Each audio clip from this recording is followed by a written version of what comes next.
For those who are unaware, this is where Spurs and Man United, members of the so-called Big Six, are at the moment. The big games, because these teams are going for European places, title contenders, right? There's Brighton playing Chelsea. There is the Man City against Newcastle game. There is Spurs going up against Man U. Not quite going for anything at those two, but they're traditionally big teams, part of the Big Six, but they're actually in the bottom half of the table at the moment. So still an interesting matchup. This James is still fine. I mean, we have to give it. We've had for the past couple of weeks. Chaloba, Tosin, Corella, Rhys James, Gusto. What's the other guy's name? Badiashile, I think, is back in training. But the main guy who is good in defense is Fofana. Fofana has been for 2 weeks now, and he's not come back. He's not come back for this game. Yeah, I think Fofana is out for the season, isn't he? Yeah, for the season, exactly. So I think it's going to be Chaloba, Tosin. Forward there also. So it's going to be Chaloba, Tosin, or Chaloba, Kowe, or Tosin, Kowe. We'll see who plays. Okay, one of the two of those two. Yeah. Luckily, the next fixture is against a Leicester team that is struggling terribly.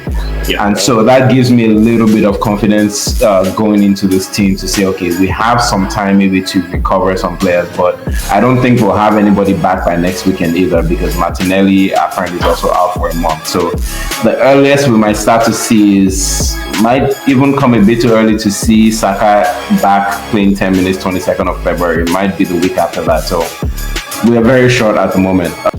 The not Big Six bottom of the table clash, Charles. No, you can give that to Charles. Give that to Charles. For those who are unaware, this is where Spurs and Man United, members of the so-called Big Six, are at the moment. So they both need to win this game to keep pushing up. Spurs and Man United, we can write a book about these two teams. We can write a book. The problem is Spurs are so unpredictable. I mean, actually, they are not as unpredictable. Most times you predict a loss for them or it's terrible display. But sometimes they tend to show up when they are facing a big team, if you know what I mean. And Man U is historically a big team, so I think Spurs will show up. Man U, on the other hand, they are also unpredictable, but sometimes they tend to show up when they show up. So it's about the battle of who shows up. These guys they're like the weather. They change left and right, here and there. So it's really unpredictable. And when two teams like this are facing each other, I always predict a draw. But I'm going to go different this time, and I'm going to say Angie's going to get a win in this one. I don't know how it's going to happen, but we know his job is on the line. And I think that desperation may help propel the players to perform. It's going to be a very, very good game. Honestly, if you ask me questions like where would the game be won, I honestly don't know. Spurs don't have defense. Man U, do they really have an attack? When Bruno is performing, they perform. Everybody else, Ahmad is on form. Ahmad carries the team, so it's basically Ahmad as the main man now. But at the same time, Spurs don't have a defense, so that may favor Man U. But overall, I think the pressure on Angie on the floor may cause them to, and I think they can get a result because, like I said, they're both unpredictable. Man U have a way of slipping up also when you need them to step up.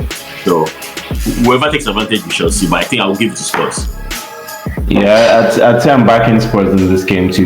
I think because of the signings they've made has maybe eased the injury crisis a little bit. So for those who are not aware, they brought in Disasi from Aston Villa.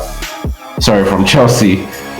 Oh wait, Disasi didn't go. Sorry, it was Danto. I meant to say Danto. They brought in Danto from. No, they got in Danto. On loan. No, Disasi went to Villa. Hey, I think about Villa. Okay. Sorry. Yeah, I'm talking about Tottenham. Danto came in. They have Jed Spence. Actually, Gray's been doing okay back there, and it seemed like he actually played a bit more conservatively when they played against Liverpool. Some might say that backfired, but they brought in Matthias Tell, who I would have loved Matthias Tell to come to Arsenal. Matthias Tell is looking good. Yeah. So on the balance of it, I'd say I'd give this to Tottenham too, but we don't know which Man U shows up. So let's see. Promises to be a good game. All right. On to I guess I'll let you have the last game of the season before we come back again of this game week. So, Shexter. Villa Liverpool. Yeah. I think this is gonna be somewhat of a tough game, considering we play like what every other 3 to 4 days. These past 3 weeks. Let me do like somewhat of a tough game. Somewhat. I think it will be a really tough game, no? It is gonna be a tough game. It seems to sound like me. Somewhat. But don't worry, we're still gonna beat Villa. Anyways, I give them props. Worst case scenario is gonna be a draw. Apart from that, I see Liverpool winning 3-1. Interesting. Okay. And I feel like that. Okay. You don't sound 3-1. Oh no! I said worst case. In a worst case scenario, we would have a draw, but all things okay, everybody good. 3-1. Okay. So I just need to see if I can get a seller to get a red card before this game. Okay. So all things will be in court. Leave Sunlight.